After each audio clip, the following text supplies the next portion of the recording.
যারা এখন পর্যন্ত সিট পাচ্ছে না তাদের একটি অনাবাসিক ভাতা, যেটি মেয়েদের ক্ষেত্রে কিছুটা শুরু হয়েছিল, সেটা কত পার্সেন্ট শিক্ষার্থীকে দেওয়া হচ্ছে। আমরা এটা বারবার আমরা বলেছি যে সকল শিক্ষার্থী, নারী এবং পুরুষ সকল শিক্ষার্থীদেরকেই এই সিট না পাওয়া পর্যন্ত তাদেরকে অনাবাসিক ভাতা দিতে হবে। এরপরে আমাদের অনাবাসিক শিক্ষার্থী হলো আমাদের 54%। অনাবাসিক শিক্ষার্থীদের ক্ষেত্রে সিটের ক্ষেত্রে একটি বড় আমাদের গ্যাপ। নতুন করে আবার বেশ কিছু হল তৈরি করা হবে, কিন্তু এর অনেকটা গ্যাপ সৃষ্টি হচ্ছে যে শিক্ষার্থীরা এখন সিট পাচ্ছে না অনেকাংশেই।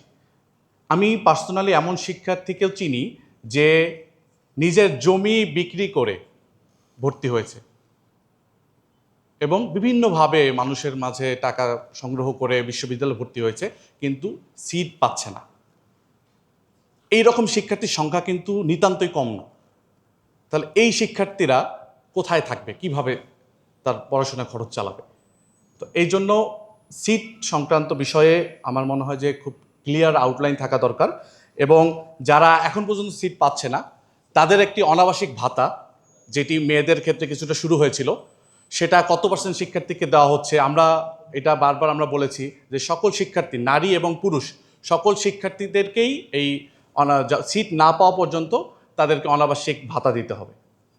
আমাদের মেয়েদের 3টি হল ক্যাম্পাসের বাইরে, এই 3টি হলে নিরাপত্তার বিভিন্ন সংকট সৃষ্টি হয়, এবং এই 3টি হলে যাতায়াতের জন্য আমাদের যে গাড়িগুলো যায়, বাস যায়, একদম জরাজীর্ণ অবস্থা।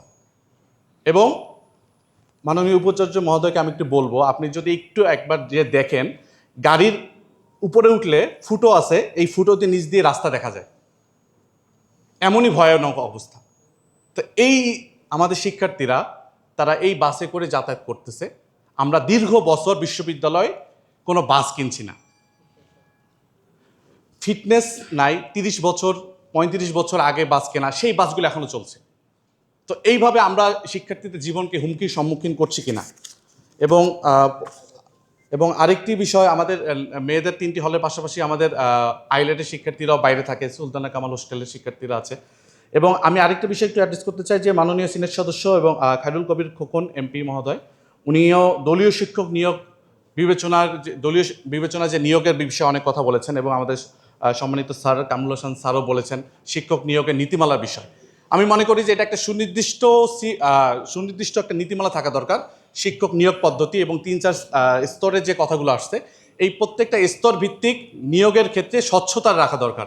বিগত ফ্যাসিস্ট আমলে আমরা যে নিয়োগগুলো দেখেছি, আমরা কোনো মতেই চাই না জুলাই পরবর্তী এই নতুন বাংলাদেশে, নতুন আমাদের ক্যাম্পাসের গণতান্ত্রিক পরিবেশে আগের মতোই, আগের ট্রেন্ডেই শিক্ষক নিয়োগ হোক, এটা আমরা চাই না। এই জন্য একটা সুস্পষ্ট নীতিমালা থাকবে। ধন্যবাদ।